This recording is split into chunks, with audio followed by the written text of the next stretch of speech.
Senhoras e senhores, sejam todos bem-vindos. Estamos ao vivo aqui no Na Hora D, 11 horas e mais 52 minutos. Obrigado pela audiência. Em qualquer lugar que você esteja acompanhando nossa programação, só tem uma coisinha a dizer a você. Só uma.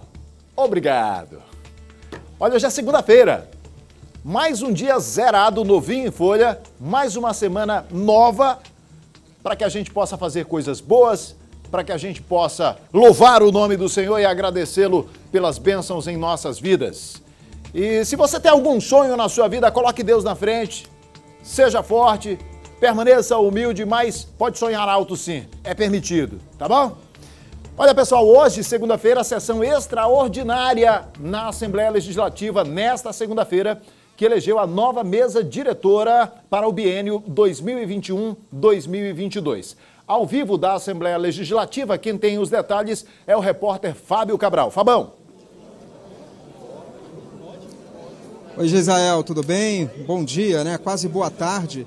E a gente está aqui na Assembleia Legislativa, onde acabou ainda há pouco a eleição para o biênio 2021 e 2022. E eu estou ao lado do atual presidente da Assembleia, o deputado Otelino Neto, que foi reeleito, né, para esse mandato de 2021-2022. Primeiro, parabéns, presidente. Entender o porquê dessa antecipação dessa eleição foi um acordo entre os deputados de situação e oposição? A questão da eleição, a data da eleição, é uma questão muito interna da Assembleia. Os deputados reunidos, nós todos discutindo esse assunto, entendemos que esse era o melhor momento. Até para que a casa se mantenha mais estável, independente do momento político, e para que assim nós continuemos realizando com eficiência o nosso trabalho de fiscalizar e de legislar. Deputado, o que significa dos 42 deputados da Assembleia, 41 estavam presentes no dia de hoje, e uma eleição unânime, né? Ou uma reeleição, no seu caso, unânime? Razão de muita alegria e também de muita responsabilidade. Liderar o poder executivo do meu estado é razão de muita responsabilidade. Nós sabemos da importância que tem essa missão e, em especial, em momentos de crise, de escassez, é preciso equilíbrio para que nós continuemos cumprindo com os nossos deveres e ajudemos a superar as dificuldades. A mesa é quase todos os mesmos nomes que já estão no atual mandato. Aconteceram apenas 3 mudanças, né? Essas mudanças também são frutos desse diálogo? As mudanças são frutos do diálogo porque nós estabelecemos um critério, que a mesa é composta pelas mais diferentes forças, os blocos e partidos indicando representantes. Dos 9 membros, 6, os seus blocos e respectivos partidos resolveram indicar a manutenção do membro e outros 3, os blocos resolveram trocar. Assim, a mesa diretora ela é um espelho do todo do plenário da casa, preservando cada corrente política, seja ela ligada ao governo, seja ela ligada à oposição. O importante é que todos estão representados. O papel do presidente da Assembleia, que vai passar agora por uma eleição municipal, mas também chega a próxima eleição para governador, né? É um papel importante nesse caso, mediante principalmente essa eleição majoritária para o Poder Executivo. O presidente da Assembleia, claro, é um agente político importante em qualquer momento, e no momento eleitoral também. E da mesma forma que eu cumpro com as minhas obrigações institucionais dentro da Assembleia, no momento oportuno, quando nós tivermos que tomar as decisões políticas, eu certamente serei um agente de construção do consenso dentro do nosso campo político. Mais uma vez, parabéns. Muito obrigado. Obrigado. Então, o Otelino Neto, Gisael, ele foi eleito, ou reeleito, né, para a presidência da Assembleia Legislativa. Ele que acabou de ser eleito em fevereiro para o mandato 2019-2020, agora também com essa antecipação de eleição, fica para o biênio 2021 e 2022. A primeira vice-presidência permanece o Glauber Cutrim, o deputado Glauber Cutrim. Na segunda vice-presidência também não houve mudança, é a deputada Detinha. Já a terceira vice-presidência e a quarta, essa sim, aconteceram mudanças. Na terceira vice-presidência entra o deputado Rildo Amaral e na quarta vice-presidência o deputado César Pires. Na questão da primeira, segunda, terceira e quarta secretaria, apenas uma mudança. A primeira secretária, a deputada Andréia Rezende, do DEM. A segunda secretária, a doutora Cleide Coutinho, do PDT. O terceiro secretário também continua sendo o deputado Pará Figueiredo, do PSL. E na quarta secretaria, aí sim acontece uma mudança, sai a deputada Daniela Tema e entra o deputado Paulo Neto, né? Portanto, a mesa foi eleita, foi muito rápida essa eleição. Como eu disse ainda há pouco durante a entrevista do Otelino, dos 42 deputados da Assembleia Legislativa, 41 estavam na sessão de hoje, apenas o deputado Hélio Soares não esteve presente, também não foi justificado o motivo da sua ausência no dia de hoje. Cada deputado foi convidado a declarar o seu voto para a chapa que fosse eleita ou não, ou querer fazer algum tipo de utilização da palavra, e a chapa Igualdade e Democracia, que é encabeçada pelo atual presidente Otelino Neto, recebeu todos os votos dos deputados, tanto da situação quanto também os deputados de oposição, acabaram elegendo então o Otelino para esse mandato. Ele vai permanecer então 4 anos à frente da Assembleia Legislativa, esses 2 anos do atual mandato, e depois 2021, 2022, em consequência dessa eleição no dia de hoje. Voltamos ao estúdio com você, Geisael. Muito obrigado, Fábio. Tem uma razão de ser, na verdade, assim, digamos, da facilidade, inclusive por essa facilidade, a rapidez na recondução do presidente da Assembleia Legislativa, o Otelino Neto, para o biênio 21-22. Ele que já havia sido eleito para o biênio 19 e 20, vai permanecer, portanto, até 2022 na casa. E eu digo isso porque sou servidor da casa, conheço a forma como o Otelino conduz a Assembleia Legislativa, tanto do ponto de vista político quanto do ponto de vista administrativo. Os servidores têm muito respeito por ele, é um cara bastante equilibrado e volto a dizer mais uma vez, sou servidor da casa e falo isso com conhecimento de causa. E também porque na condução política, apesar de pertencer a um grupo político, mas conduz a casa com muito equilíbrio, com respeito às diferenças, até porque é uma casa que representa exatamente as diversas correntes, todos os deputados que ali foram eleitos, né? Então, parabéns ao deputado Otelino pela recondução à presidência da Assembleia Legislativa do Estado do Maranhão. Agora, com relação à Câmara de São Luís, Poder Legislativo Municipal. A Câmara oficializou o novo horário e quórum mínimo de parlamentares para a abertura das sessões. Antigamente, precisava de 16. Então, houve uma redução de 16 para 6 o número de vereadores presentes necessários em plenário para que se inicie sessão. Veja só. A sessão ordinária foi iniciada 1 hora mais cedo, às 9 da manhã, como o novo regulamento determina. O número de cadeiras vazias também faz parte da novidade. É que o quórum para início da sessão foi reduzido de 16 para 6 vereadores. Com essa quantidade, as votações não podem acontecer, mas os vereadores podem apresentar os projetos. Começando a sessão muito mais cedo, você tem a possibilidade de discutir mais assuntos. Abrindo com 6, permite que você reduza o número de não realização das sessões aqui. Então, assim, eu vejo como muito positivo. O projeto de resolução 003/2019 foi publicado na quinta-feira passada no Diário Oficial do município. Até então, o regulamento interno seguido havia sido elaborado em 2015. Com as alterações no artigo 171 do regime interno legislativo, a tramitação de requerimentos como solicitações de obras e serviços para as comunidades não precisam mais de deliberação do plenário. Outras alterações, como a garantia da presença feminina na mesa diretora e a alteração das comissões permanentes de 19 para 12, também já estão em vigor. A Câmara precisa ter o debate do pequeno expediente é importante, aquele debate que o vereador tem 10 minutos para expor o que ele pretende de acordo com o tema escolhido. Esse quórum não tem direito à votação, esse quórum não define, esse quórum mínimo não tem direito de definir, por exemplo, um projeto de lei tramitando na casa. Então, é apenas para iniciar os trabalhos, se inicia os trabalhos. Verdade seja dita, o bom mesmo era que todo mundo estivesse lá no horário para trabalhar, né? Para abrir a sessão. Diminuiu de 16 para 6 e mesmo assim já só tinha 3 lá.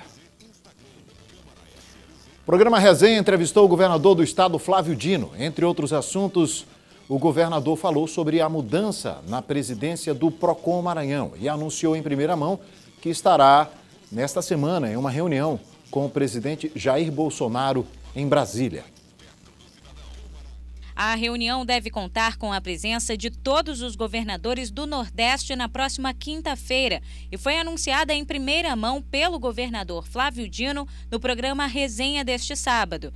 Entre as pautas que devem ser discutidas com o presidente Jair Bolsonaro estão a situação das rodovias federais que cortam o Maranhão, o desenvolvimento da economia e o corte dos recursos do Fundeb, que pode comprometer o funcionamento das escolas públicas. Urgente que o governo federal envie ao Congresso Nacional uma nova lei do Fundeb, porque se não houver, nós podemos ter um colapso das redes de educação, sobretudo dos municípios. Então é um tema realmente grave, nós já estamos caminhando para metade do ano e até agora não existe uma proposta formulada.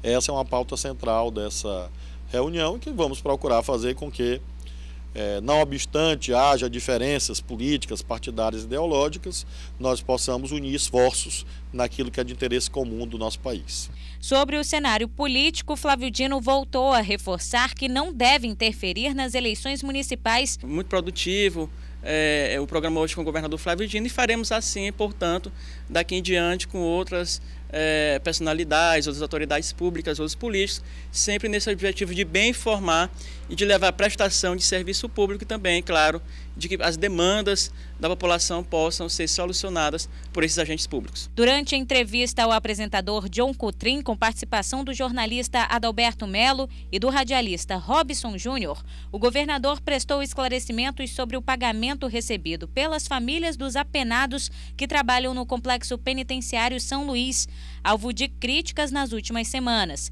Ele disse que apenas cumpre o que a lei determina.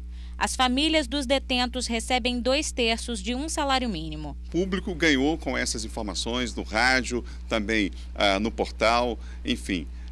Nas diversas plataformas, né, esse conteúdo foi divulgado e o fundamental é isso, que as pessoas possam sim constantemente ter a oportunidade de estar ali representado pelos comunicadores para que os gestores públicos prestem conta do mandato. Afinal de contas, o mandato não pertence a eles, pertence às pessoas, né, a todos nós. A entrevista foi transmitida ao vivo pela TV, Rádio Difusora FM e nas redes sociais.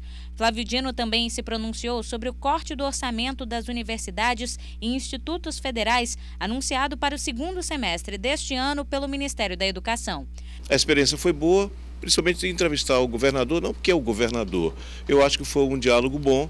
Eu acho que não só dialogou com a gente, mas principalmente com a sociedade. Para mim, eu estou muito feliz desse momento, principalmente do Sistema Difusora, dessa fusão de todas essas mídias. É um momento muito especial para mim, que já estou aí há 38 anos e tenho a felicidade de estar vendo mais uma transição. Olha, pessoal, a entrevista completa do governador Flávio Dino ao programa Resenha, você confere no portal MA10. Pode acessar aí o portal MA10, que está lá o vídeo completo da entrevista com o governador Flávio Dino. Moradores do Parque Tiago Aroso, em Passo do Lumiar, fecharam hoje pela manhã a via importante do bairro. Essas são as imagens do protesto, ou a imagem do protesto. Eles estão cobrando melhorias da infraestrutura, usaram aí, portanto, galhos, troncos de madeira e tem gente sentada ali nos troncos também, para impedir a passagem de veículos e pedestres. Além das ruas sem trafegabilidade, a comunidade está reclamando da falta de coleta de lixo e diz que esta é a terceira vez que eles realizam protesto na região e nada é resolvido. A Prefeitura de Passo do Lumiar ainda não se manifestou sobre o assunto. Nós estamos aguardando, portanto, uma resposta da Prefeitura de Passo em relação a esse protesto no Parque Tiago Aroso. Repito, reclamação da comunidade em relação à falta de infraestrutura. Certamente devia ter algum líder comunitário aí, não é verdade? Então, por que eu estou puxando esse assunto? Porque eu quero aproveitar e parabenizar pelo dia de ontem, 5 de maio. Se você não sabe, foi o Dia Nacional do Líder Comunitário. E é uma figura importante nas comunidades, que faz aí um elo entre os poderes executivo, legislativo, judiciário, levando os anseios, as demandas da sua comunidade. Então, parabéns a todos os líderes comunitários pelo seu dia. Foi o dia de ontem, tá legal? E a polícia presta atenção nessa história bem aqui, ó.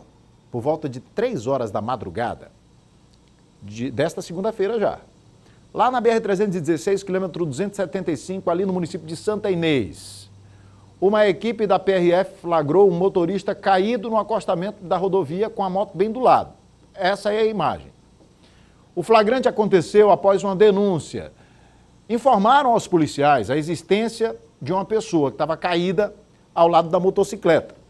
O fato aconteceu a cerca de 4 quilômetros de distância de um posto fiscal, que é o posto lá de Estaca Zero, que fica no entroncamento da BR-222 com a 316. Aí a polícia se deslocou até exatamente esse quilômetro aí e constatou que o rapaz estava vivo e dormindo, mas um sono profundo.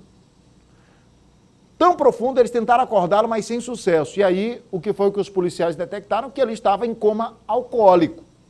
De imediatamente solicitaram uma ambulância, o rapaz foi levado ao hospital e a motocicleta foi levada para a unidade operacional da PRF, lá de Santa Inês.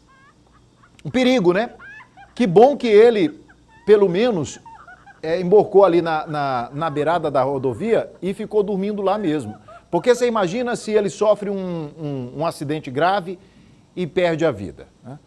E aí eu faço aqui, mais uma vez, um destaque para o trabalho da Polícia Rodoviária Federal. Rapaz, o trabalho da PRF é tão amplo, PG, é tão amplo. A PRF atua na vigilância das estradas das rodovias federais, né, na fiscalização de veículos, né, na aplicação de multas para veículos que transitam e desobedecem à legislação de trânsito, atua no combate ao tráfico de drogas, na apreensão de armas, atua até no salvamento de vidas. Então, assim, é polícia? Mas é uma polícia com um trabalho muito amplo e, aliás, tem que ser muito bem preparada. E conheço policiais que fazem parte da PRF que são extremamente bem formados. Tem médicos atuando como policial rodoviário federal, você tem engenheiros atuando como PRF. Então é uma polícia muito bem preparada, inclusive muito bem treinada. Destaco aqui, por exemplo, uma pessoa que nós conhecemos, de vez em quando está no programa, ou através de entrevistas, ou através de matérias, que é o Norberto. O Norberto é um cara extremamente inteligente, historiador, e ele é do Núcleo de Comunicação da PRF. Então, eu quero saudar aqui o trabalho de todos os policiais rodoviários federais do Brasil, em nome do inspetor Norberto. O trânsito de veículos pesados é intenso nesse local, inclusive o risco de atropelamento, além da possibilidade de alguma ação marginal. Então, você vê que, ainda bem que passou alguém também, viu, Ivone? E avisou, né? Avisou para que não houvesse nenhum tipo de maldade aí com esse rapaz. Mas a moto dele vai ficar presa. Vai ter que se virar depois. Agora, essa aqui não é uma boa notícia, não. Eu já tinha sido cobrado para falar a respeito desse assunto aqui no programa por alguns internautas, eu não sei se semana passada ou umas 2, 3 semanas atrás. Alguém me provocou, nós provocamos o Sindicato dos Trabalhadores do Transporte Rodoviário, que à época pediu que nós aguardássemos mais informações mais objetivas acerca desse fato. Mas é verdade que ônibus da capital maranhense começam a rodar sem cobrador. Por enquanto, 2 linhas semiurbanas já estão circulando. Você vai conferir comigo a reportagem de Eduardo Ericeira. O homem que prefere não se identificar foi demitido há quase um mês. Segundo o ex-cobrador, são vários profissionais que vêm perdendo o emprego. Eu estava trabalhando normal, só que eu estava de folga um dia antes, eles me ligaram e disseram que era para mim segunda-feira e me passaram direto para o setor de RH, dizendo que era redução de quadro. Eu tenho uns colegas em outras empresas, eles me falaram que de pouquinho em pouquinho alguns estão saindo. Já começaram a demitir um aqui, outro ali, entendeu? Para seu Valdemor, motorista de ônibus há quase 30 anos, com a ausência do cobrador, há uma sobrecarga de trabalho. Fica sobrecarregado, né? De qualquer maneira, são tarefas a mais, né? Aí dificulta mais, que você vai ficar sufocado. Não é só a cobrança. Segundo os motoristas, são várias outras atribuições que ficariam sob a responsabilidade de um único profissional. Atrapalha um pouco, porque a última porta, nós temos dificuldade de olhar. Com certeza nós vamos prender umas 2 pessoas ali atrás. Se não tiver cabeça e consciência lá, mas eles não atrapalham, eles ajudam. Cobradores não escondem o medo de perder o emprego. É difícil, né? Porque assim, não só como eu, como vários companheiros, né? Tá prestando seu emprego, é difícil, né? Usuários do transporte público também são contrários à retirada dos cobradores de ônibus. Para eles, apenas quem sai lucrando são os empresários. Eu acredito que para ambas as partes vai ficar dificultoso, A melhoria, de fato, vai ser para o empresário, para o dono da empresa, que vai substituir um pai de família, tá, por uma catraca eletrônica, um meio ganhativo para ele, que com certeza vai deixar desempregado um pai de família. O presidente do Sindicato dos Rodoviários afirma não ter conhecimento de ônibus circulando pela cidade sem cobrador, mas sabe que testes já estão sendo realizados nas garagens das empresas. O sindicato é contrário ao processo. Nós temos conhecimento de carro que está em fase de teste dentro das garagens, fotos tiradas através dos próprios trabalhadores, tirando e postando nos grupos, alguns carros fazendo as adaptações nas roletas. Nós estamos ao contrário, com certeza, nós não podemos ser a favor da retirada de mão de obra, de trabalhadores ser demitido, na verdade, ficar sem seus postos de trabalho, e assim também como o próprio usuário do transporte também tem a perder com isso. Eu fico muito preocupado, de fato, muito preocupado com a situação dos trabalhadores no sentido de proteção à sua atividade profissional. Mas eu tenho aqui alguns questionamentos a fazer em relação a essa mudança. Muito bem, consideremos que, ok, vão acabar com a função do cobrador. Ok, PG? Consideremos que, ok, é legal, todo mundo aceitou, vai ser bacana, até o trabalhador aceitou. Eu estou aqui numa coisa surreal. Pergunta número 1. O motorista vai passar a exercer mais uma função. Ele vai receber por isso? Pergunta número 2. Eu sou multado quando eu estou dirigindo e preciso tirar a mão do volante para atender um celular ou para fazer qualquer outra coisa. Até chupar um picolé dirigindo você não pode, PG. Chupar um suquinho. Não pode. Você é multado. A minha pergunta é, o motorista, ao exercer a atividade também de cobrança, de precisar passar troco,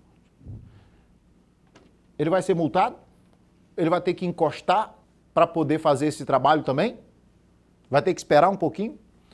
Como é que fica a agilidade do trabalho, a agilidade no transporte, quando tiver uma fila de gente entrando? Ah, mas é automático agora, é no cartão. Sim, mas e eu não tenho cartão de transporte? Eu quero andar de ônibus, eu quero pagar a minha passagem, a minha tarifa. E aí? Ou todo mundo agora vai ser obrigado a ter? E se der algum problema, não estiver passando o cartão e não sei o que lá? Hã? Pula a catraca? Libera a catraca? Faz o quê? Como é que vai ser isso? Ah, mas já existe outros estados. Sim, só porque existe outro estado está certo. Aí o que vai acontecer? Vai baratear o preço da passagem, porque sem pagar mais um salário, esse dinheiro vai para o bolso de alguém. Vai para o desconto na passagem ou vai para o bolso do empresário? Vai melhorar alguma coisa no transporte público, tirando o trabalhador, ou é só uma forma de maximizar o lucro do empresário? E mais uma observação que cabe no aspecto mais geral da coisa. O enfraquecimento dos sindicatos nesse país, que está numa onda, né, de enfraquecimento dos sindicatos, por parte do governo federal, especialmente o presidente Jair Bolsonaro. Os sindicatos estão cada vez mais sem força para lutar pelos direitos dos trabalhadores. Há um desmonte nos direitos trabalhistas, né, lei de terceirização, a possibilidade de patrão e empregado sentar um de frente para o outro e negociar, e isso aprovado ainda lá no governo Temer, negociar um com o outro, e o que eles negociaram aquilo que é negociado fica mais forte do que o que prevê a lei, porque, aliás, a lei já permite isso. Então, há um processo de enfraquecimento dos trabalhadores, das relações trabalhistas nesse país, mas tem gente que bate palma. Agora está aí. O Sindicato das Empresas de Transporte de Passageiros, em nota, disse que vai realizar a automação dos ônibus da Grande São Luís de forma gradativa e planejada, em etapas, para que os cobradores possam se capacitar gratuitamente para exercer outras funções. Diz que para evitar o desemprego dos cobradores, o SET está oferecendo cursos gratuitos em diversas funções na sede do SEST-Senat. Cobradores devem se matricular e se capacitar para serem aproveitados em outras áreas. Quanto às linhas de ônibus citadas pela matéria, informou que as mesmas estão sendo usadas como laboratório para este projeto, que será feito em etapas, e foram selecionadas pois já operavam na prática com bilhete eletrônico como sendo a principal forma de pagamento dos usuários.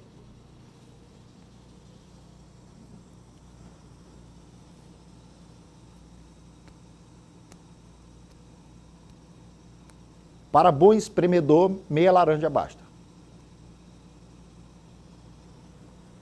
Eu vou para o intervalo comercial. Preso o empresário flagrado abusando a enteada de 8 anos em resort de Barreirinhas. Eu volto já.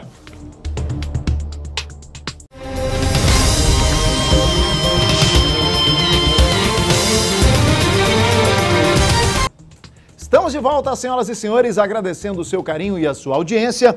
E como eu falei que ontem foi comemorado o Dia Nacional do Líder Comunitário, aí já mandou um monte de gente aqui me mandando alô aqui para mandar. Então vamos lá, vou mandar aqui alô para o Alex Paiva, lá do Anjo da Guarda, para o Joélio Soares, do Anjo da Guarda também. Quem mais? Geiciana Ferreira, Flávia Regina, Ana Alice, do Anjo da Guarda. Aí tem a Patrícia Frazão, lá de Santa Bárbara. Enedina, um abraço. Dona do Carmo, rapaz, lá da Vila São Domingos, Santa Bárbara também.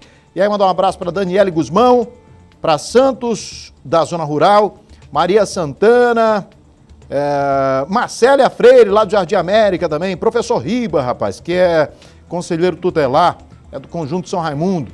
Também mandar um abraço para o Raimundo Nonato, lá do Jardim América, e para Irmã Maria Vilani, a paz do Senhor, Irmã Maria Vilani, lá do Jardim América. Valeu. E também Maria Vilani. Obrigado, viu, gente? O trabalho de vocês é importante demais. Agora vamos falar de qualidade e economia. Azulim, a marca que é show de qualidade, traz de volta a promoção Show de Prêmios Azulim. Muito bem, gente, deixa eu falar. A marca de produtos de limpeza que tem melhor custo-benefício do Brasil. E ainda te dá muitas chances para você ganhar motos, notebooks e muito mais. Tem prêmios para você e no final você pode ganhar um carro 0 km. Uau! Para participar é muito simples, hein? Você vai comprar 3 produtos, vai escolher 3 produtos da família Azulim, vai cadastrar o cupom no site da promoção e aí pronto, não é facinho?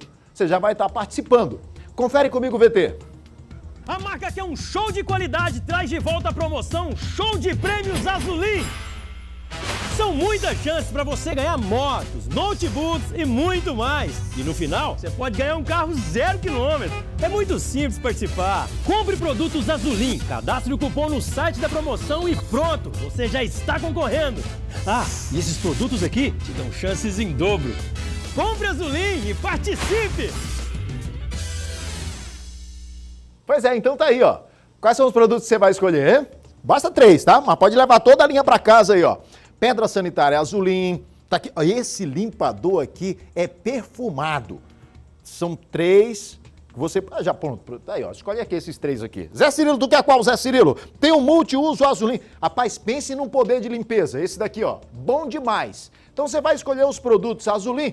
Entre no site da promoção showdepremiosazulim.com.br, veja a lista com os produtos que te darão chances em dobro e participe. Compre os produtos Azulim nos melhores supermercados pertinho de você. Só Azulim deixa tudo limpinho e ainda te dá prêmios. Show de Prêmios Azulim, é qualidade. Tá aqui o site, ó, showdepremiosazulim.com.br.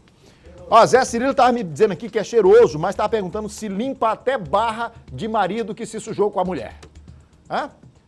Olha, sabe o que faz, Zé Cirilo? Pega o produto Azulim, se tiver sujo com a esposa, você pega o produto Azulim, faz uma limpeza na casa, lava o banheiro, quando a esposa chegar e achar tudo cheirosinho, você limpou a casa e se limpou com a patroa.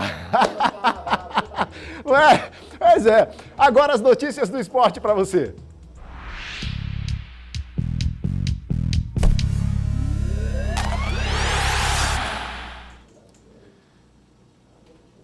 Pois olha, o Sampaio teve que se superar na partida de ontem. O time boliviano jogou a maior parte do tempo com 2 jogadores a menos. Mesmo assim, conseguiu segurar um empate com o Botafogo da Paraíba no Castelão pelo Brasileiro da Série C. Ó, agora, você vai ver as imagens aí, pô, também os 2 jogadores que foram expulsos deram cacetada, parceiro. Tinha que ser expulso. Ainda fizeram confusão no final ainda, o juiz teve que sair escoltado, velho.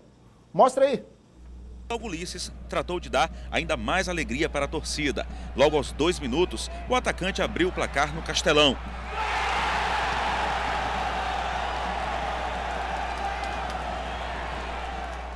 Sampaio voltou ao ataque mais uma vez com Ulisses. Dessa vez, a torcida reclamou de pênalti. Botafogo levou perigo na cobrança de falta. A bola chegou a tocar na rede, passando rente à trave. Boa trama do ataque botafoguense. Digo saiu na cara do gol e sofreu pênalti. Fábio Alves foi para a cobrança e converteu, deixando tudo igual no Castelão. Nos 5 minutos finais, 2 baixas para o time tricolor. Primeiro Felipe Dias e depois Bruninho foram expulsos pelo árbitro Daniel Vitor Costa Silva, da Federação do Rio de Janeiro. No final do primeiro tempo, muita confusão. Jogadores e comissão técnica do Sampaio foram cobrar explicações do juiz. A tropa de choque teve que intervir e escoltar o árbitro até a saída para o vestiário. Com 2 a menos, o Sampaio voltou para o segundo tempo. E aí, apenas com 8 jogadores, ficou difícil atacar. Odair Lucas até acertou uma cabeçada do travessão, mas estava impedido. Depois, foi só pressão por parte do Botafogo da Paraíba. Quando a bola ia no gol, Andrei ia salvando o Sampaio. O Sampaio, mesmo com 2 jogadores a menos em campo, segurou o placar. A grande equipe que é o Botafogo, né, que vem desde da Copa do Nordeste, a gente pegou eles lá com os mesmos jogadores, né, o entrosamento deles é muito bom, mas a gente se superou hoje com 2 jogadores a menos, se eu não me engano, acho que nos 55 a 60 minutos do decorrer do jogo a gente se superou. Estou muito satisfeito, estou muito feliz. Obviamente a gente nunca entra em campo para empatar ou perder, mas esse empate de hoje tem um sabor muito especial, um sabor de vitória. E o Imperatriz, hein? Foi goleado na partida disputada lá no Estádio dos Aflitos em Recife contra o Náutico. Veja aí.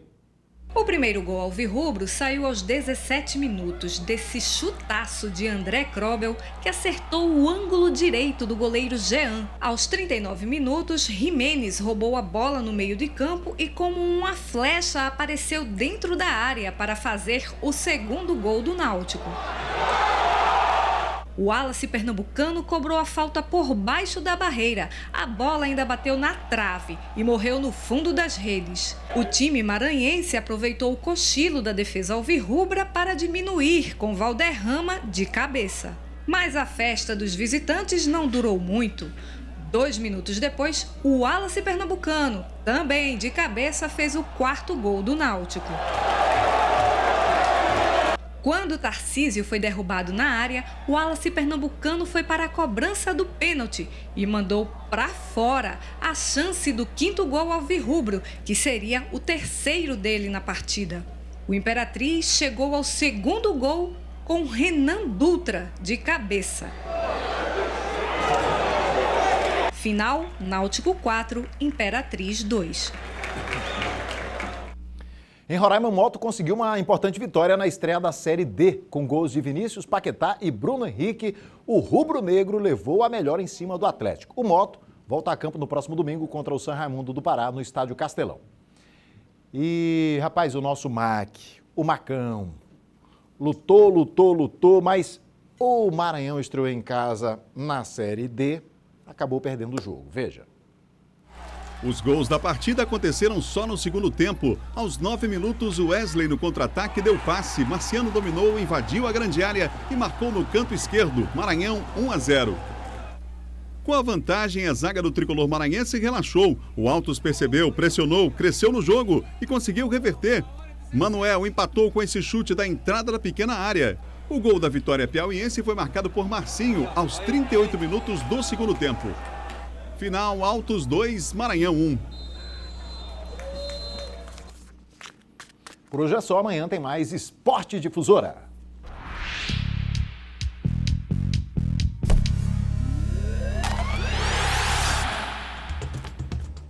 Gente, olha lá em Imperatriz, funcionários do Instituto Médico Legal e Polícia Civil entraram em greve hoje por tempo indeterminado. Os detalhes com a nossa repórter Rouquinha Micaele Martins. Olha, a greve foi deflagrada hoje e por tempo indeterminado. Os vigilantes são da Delegacia da Polícia Civil e também do IML, um total de 24 trabalhadores. A principal reivindicação deles é em relação ao atraso salarial e também do ticket de alimentação. Para dar mais informações sobre esse movimento, essa mobilização, eu converso agora com o presidente do Sindicato dos Vigilantes, o Jonas Rodrigues. Jonas, fala para a gente... já teve alguma rodada de negociação com a empresa que é terceirizada do Estado ou diretamente com o Estado? Boa tarde. Boa tarde. Sim.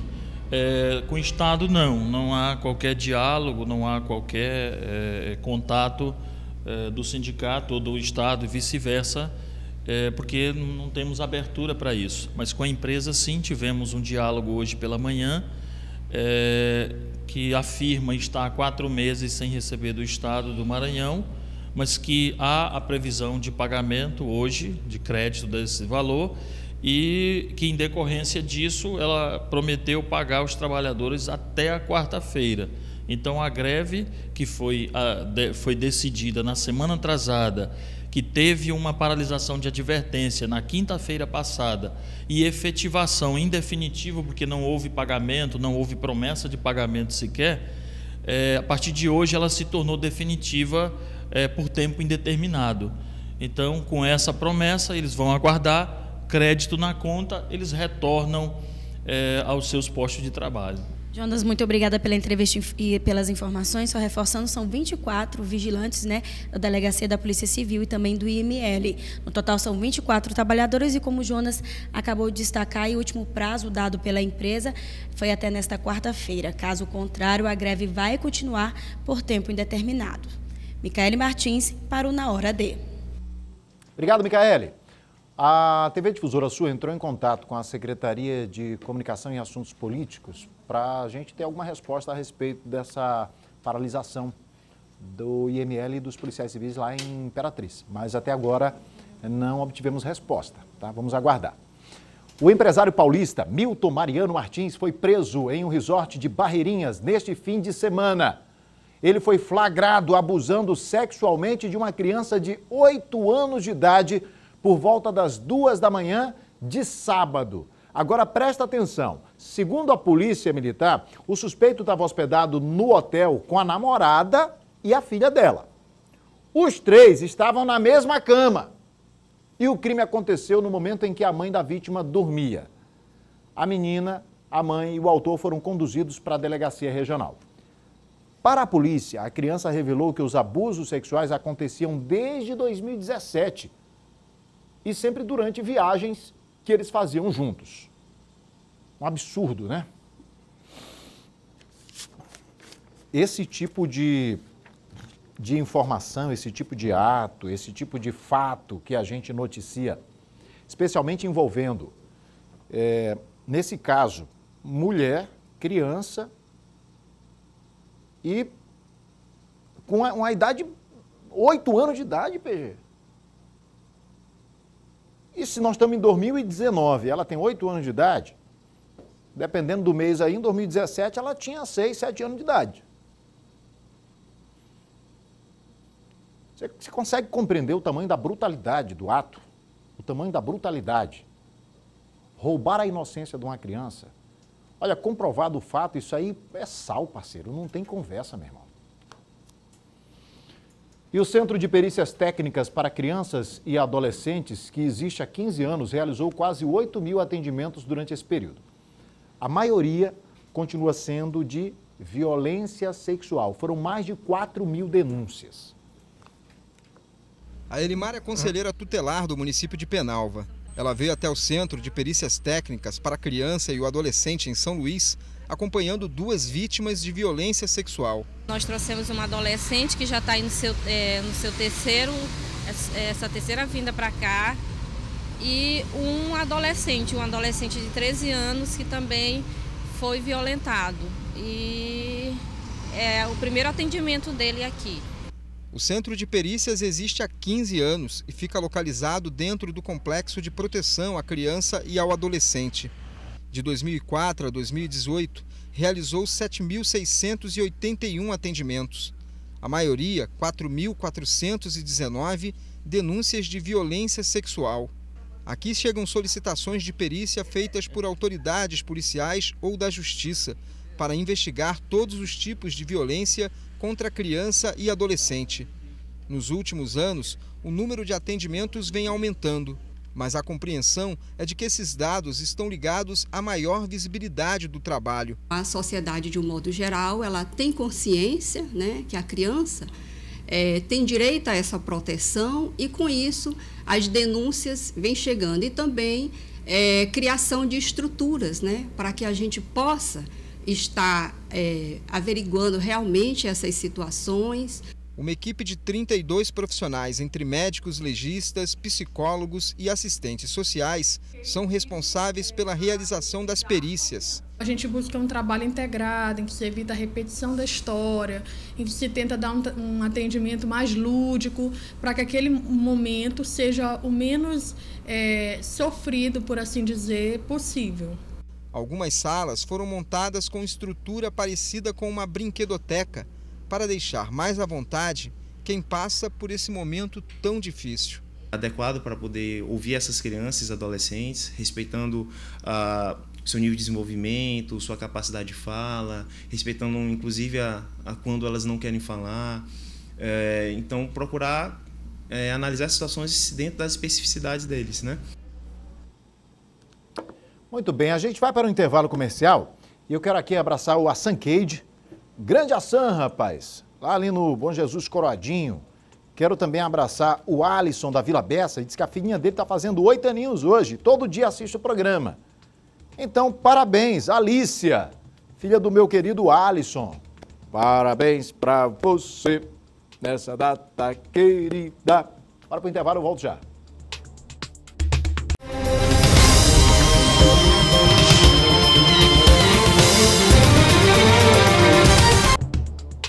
De volta, abraçando aqui os amigos, mandando mensagem pelo nosso WhatsApp, 991968622. Oi, Jesael, eu sou o André, do bairro Tibiri. Manda um oi pro meu pai Ivan, minha mãe Osanira, minha avó Maria da Conceição e a minha prima Marina. Tá mandado então, hein? Boa tarde, manda um abraço para Deliane no Amendoeiras. Eu gosto dessas mensagens assim, curtinhas, rapidinhas, que aí a gente aproveita e atende mais pessoas, porque é muita gente mandando. O Anderson tá mandando alô para a galera de Alcântara, Maranhão. Valeu. Bom dia, vim aqui, aí já um texto grande, não dá para ler. Tá? Texto grande não. É bom rapidinho, assim, porque durante o programa no ar, é ruim de filtrar informações, textos muito longos. Então, quando a gente estiver no ar aqui, manda aí somente um alôzinho, a sua mensagem do seu nome com o seu bairro, por exemplo. Ó. Abração, meu grande apresentador, é o Emerson Costa. Pronto, legal. Diz que é seguidor fiel aqui do programa. Meu irmão, eu fico muito feliz com sua mensagem, tá? Boa tarde, manda um alô, deixa eu ver aqui, boa tarde, manda um alô para minha filha Amanda e minha esposa Maria. É o José Ari de Ribamar. Um grande abraço, obrigado. Cartórios de registro de pessoas naturais agora podem emitir documentos básicos. Com a lei em vigor, fica mais fácil para os moradores de pequenas cidades obter documentos necessários. Eduardo Ariceira é o repórter.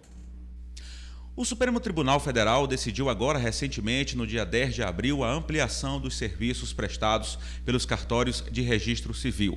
Está em fase de implantação. Para falar mais sobre o assunto, ao meu lado, a juíza auxiliar da Corregedoria Geral da Justiça, a juíza Jaqueline Caracas. Doutora Jaqueline, em relação a essa questão de mudança, já há agora a aplicabilidade da lei, já é permitido por uma decisão do Supremo Tribunal Federal. Está em fase como? De adaptação, de tratativas aqui no estado do Maranhão?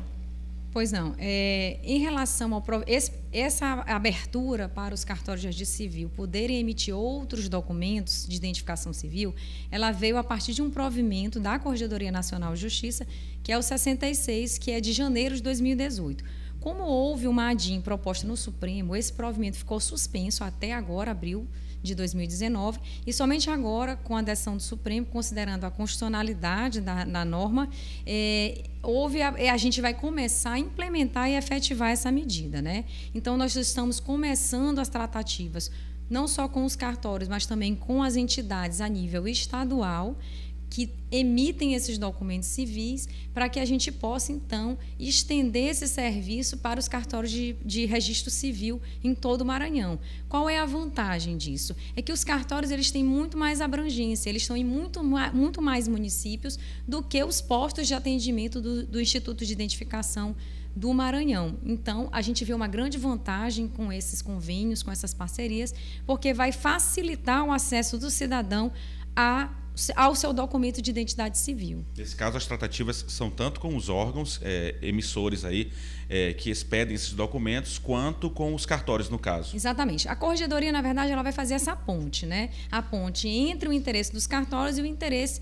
dos órgãos estaduais que emitem tais documentos. E uma vez que eles chegarem a um denominador comum a respeito desse convênio, aí eles têm que trazer esse convênio para que a corregedoria homologue e também possa fiscalizar a sua implementação. Obrigado pela entrevista, juíza Jaqueline Caracas, juiz auxiliar da Corregedoria Geral da Justiça, Eduardo Ericeira, para o Na Hora D. Obrigado, Edu. Fica aqui comigo na 2, deixa eu mandar alô aqui pra galera. Geisael Pacheco, manda um alô pra Doninha e Lúcia. É nóis. Você é nota 1000. Aê. Rapaz, 1000 aqui tava com mais zeros. Eu é porque disse 1000, mas aqui se eu fosse fazer os cálculos, PG, aqui dava 1 trilhão, sei lá. Se eu fosse conferir os zeros. É muitos zeros, então não é 1000 não, é muito zero. Manda um abraço para quem? Deixa eu ver aqui. Para o Conjunto do Ipase. Valeu, Conjunto do Ipase. Boa tarde, Josiel. Josiel é o meu irmão. O pessoal me chama de todo jeito, né, velho? Josiel, Geisael, Josaniel, Mozaniel, Ciriléu, Zé Ciriléu. Fernanda agora tá perguntando os nomes dos meus irmãos, tá vendo? Quer me sacanear. Eu vou dizer, Fernanda, eu vou dizer. Eu vou satisfazer o seu desejo. Ó, meu irmão, Josiel é o mais velho. Ismael. Viu? Tudo é El. Josiel, Ismael. Aí eu tenho um irmão também que se chama Joel. Tem um tio também que se chama Joel. E tem um irmão que se chama Ilquias. Pronto. Ilquias. Mas a gente tá pensando em mudar o nome dele para tipo Ilquiazel. Para poder ficar todo mundo El no final, beleza? Ilquiel serve, né? Meu irmão Ilquias, um abraço, meu querido. É firme lá na igreja, ele é coordenador de jovens lá na igreja da Cidade Operária, viu? Um servo de Deus. Termina hoje prazo para regularizar o título de eleitor. Nós já tínhamos falado disso a respeito desse assunto na semana passada. Sem a regularização, eleitores que não votaram e não justificaram a ausência por 3 eleições consecutivas podem ter o título cancelado. E a gente já avisou também que 3 eleições consecutivas, uma eleição de segundo turno já está contando como 2. Então, se a pessoa deixou de votar no primeiro e no segundo turno, já conta 2 eleições, tá? Raquel Souza tem os detalhes. Todo o Maranhão são 60 mil eleitores que estão nessa situação para regularizar o título de eleitor. E o prazo termina hoje, 6 de maio. Lembrando que é necessário para aqueles eleitores que não votaram nas 3 últimas eleições consecutivas e não justificaram a ausência. Ao meu lado, o chefe de cartório da 4ª Zona Eleitoral de Caxias, Jardel Oliveira. Boa tarde, Jardel. Explica para a gente como está o movimento aqui em Caxias desses eleitores e quantos deles estão nessa situação? Boa tarde. O prazo encerra hoje, né? Para que esses eleitores que estão em situação de irregularidade, por não terem votado nas 3 eleições consecutivas ou não terem justificado, a procura ela foi muito intensa pela manhã. Nós tivemos 78 atendimentos e estamos aguardando outros eleitores, porque no total são 911 que estão nessa situação. Nós ficaremos funcionando até 14 horas aqui no Fórum Eleitoral e no Viva Cidadão temos um kit lá para atendimento até 18 horas, ou seja, o eleitor terá esse prazo ainda para se regularizar. E quais são os procedimentos dos eleitores que estão nessa situação? Que documentos eles precisam apresentar? É um procedimento simples, basta ele trazer a identidade que o atendente vai identificar pela identidade do eleitor e vai expedir a multa. O eleitor pode fazer esse pagamento, inclusive, pelo aplicativo. O atendente olha que ele fez o pagamento e certifica e expede a certidão de quitação para provar que ele regularizou. Obrigada, Jardel, pelas informações. Com imagens de Cleidson Reis, Raquel Souza, de Caxias, para o Sistema Difusor. Obrigado, Raquel Souza. Quase 6 meses após o assassinato do prefeito de Davinópolis, Ivanildo Paiva, e a cidade continua com 2 prefeitos. É isso aí, ó. Um deles é o vice, que está preso, suspeito de ser o mandante do crime. O outro é o presidente da Câmara, que está no cargo há mais tempo do que o previsto em lei orgânica. Enquanto isso, tem obra parada, a população está sofrendo com problemas de infraestrutura, tem 2 prefeitos, mas mesmo que não tem nenhum. Confira. O município tem 2 prefeitos. Detalhe, um está preso e o outro não foi eleito. O Palácio Carlos Soares dos Santos, sede da prefeitura, é o endereço dessa confusão na administração de Davinópolis. E houve um momento em que por aquela porta, em menos de 2 meses, passaram 3 prefeitos. Em 2018, Ivanildo Paiva, do PRB, estava no 2º ano do último mandato consecutivo, quando foi assassinado a tiros, no dia 11 de novembro. O vice, José Rubem Firmo, colega de partido, assumiu o cargo 6 horas depois do sepultamento. Rubem foi preso depois de 48 dias, no dia 31 de dezembro, apontado como mandante do crime. Entrou em cena o presidente da Câmara de Vereadores, Raimundo Nonato, o Raimundo Coquinho. Pela lei orgânica do município, ele tinha 60 dias, que poderiam ser prorrogados por 90, para convocar novas eleições. Só que o prazo venceu em março.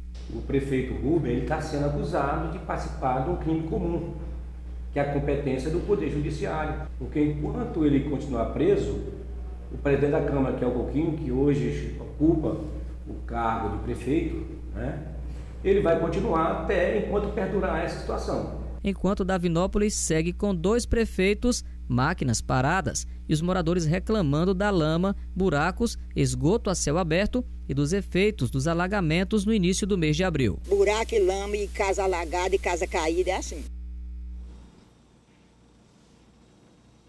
Eita, hein, dona Antônia? Lamentável, né? Tem 2 prefeitos mesmo que não tem nenhum. Meu amigo Aloysio Júnior, ligado aqui com a gente, é nosso colega de profissão, né, rapaz? Também é apresentador de TV. Grande abraço, Aloysio. Manda um abraço também para a Paróquia São José dos Migrantes, lá na Vila Itamar. Grande abraço. E também abraçar o pastor Eudivan. Tive ontem na Igreja Assembleia de Deus, lá do Fumacê, do pastor Eudivan, a convite do nosso querido César Coutrin, diretor do jornal Itaquibacanga. Ontem foi um culto em ação de graças pelos 16 anos do jornal Itaquibacanga e eu parabenizo o jornal que cumpre um excelente papel social, durante esses 16 anos naquela região ali do Itaquibacanga e em toda São Luís. Solidariedade. Dona Maria José dos Santos, a Dona Maria José dos Santos Lindoso está internada no Hospital São Luís e está precisando de plaquetas. Ela está esperando que alguém possa fazer esse ato de solidariedade. E se você está apto ou conhece alguém que possa ajudar, é só seguir até o Centro de Hematologia do Maranhão, na Jordoa, e fazer a doação no nome dela. Vamos repetir o nome aí, por favor. Dona Maria José dos Santos Lindoso. Então você vai lá no Hemomai e diz, a minha doação é específica. É a doação direcionada que chama, né? Dona Maria José dos Santos Lindoso, tá bom? Ela está internada no Hospital São Luís, está precisando de plaquetas e, portanto, eu peço aí a todos vocês que nos ajudem a ajudar a Dona Maria. Oi, sou Jorge. Jorge de Chapadinha. Então, salve Jorge. Boa tarde, Israel. Aqui é a Laila de Anapurus, Maranhão. Eu queria que você mandasse um beijo para mim e para minha família. Pois não, tá mandado. Eu quero aqui agradecer a Aramis, que veste o apresentador deste programa todos os dias, com belíssimas camisas, calças, enfim. E agradecer também meu amigo Jefferson Imperador, que cuida dos cabelos, cabelos grisalhos, Zé Cirilo. Cabelos grisalhos. Mas sabe o que diz a Bíblia, Fernanda? A Bíblia diz que a beleza dos jovens está na sua força e a glória dos idosos nos seus cabelos brancos. E eu, como tenho ainda um pouco de cabelos brancos e um pouco de cabelos não brancos, eu posso dizer que eu estou entre a força do jovem e a glória do idoso. Moleque! Muito bem, o Na Hora D termina aqui. Um grande abraço a todos vocês, obrigado pelo carinho da audiência. O Zé Cirilo vem aí, é o nosso filósofo. E quando eu fico filosofando aqui no programa, é porque a proximidade, eu vou aprendendo, entendeu? Essas frases bonitas que o Zé Cirilo diz, né? Coisas, as sabedorias da vida, enfim. Eu vou aprendendo com o filósofo. Já tá quase um Salomão, já tá quase para escrever um Provérbios esse Zé Cirilo, viu? Outras informações você confere no Jornal da Difusora às 7h20 da noite. Um grande abraço a todos vocês, que Papai do Céu nos abençoe. Boa semana, hein?